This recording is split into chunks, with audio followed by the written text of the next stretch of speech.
Hi, it's me again with Corel tips and tricks. Somebody sent me this photograph, and it's really elementary, but I was there one time too.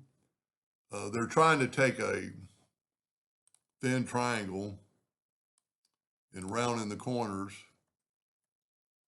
I hit the shift key. You don't want to touch it. And then they're trying to bend it. These are just lines. So let's take an ellipse, hit P, put it in the center of the page. Let's see how many lines there are. 5. We're going to control D and make a duplicate while holding down the shift key so it'll grow inwardly, and then just control D, control D, control D. So you have your 5 lines. I already measured this. It's at 22.5 degrees. Take a 2-point line and hit P. Rotate it 22.5. Control D and then mirror it.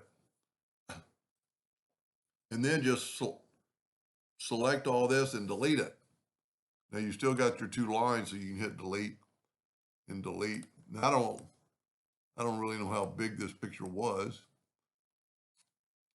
So let's take our 5 lines now, and let's make them, got to go thicker, maybe a little bit thicker.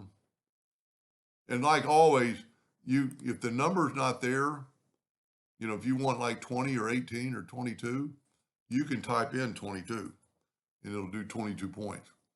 Then hit F12 on your keyboard and go right here to rounded corners and look at that. Now, if they need those colors,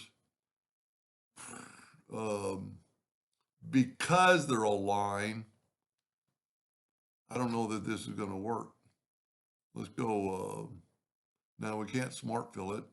Wonder if we can go color eyedropper, take a sample, and then you're going to have to right click. Well, okay, left click works. If they need those colors. See, you can actually see a box and showing you it's an outline. And then I think that's pretty close. Now, the lines are a little bit spaced more apart than mine, but I think they were trying to get this idea. Anyway, I hope that answered their question, and thank you for watching.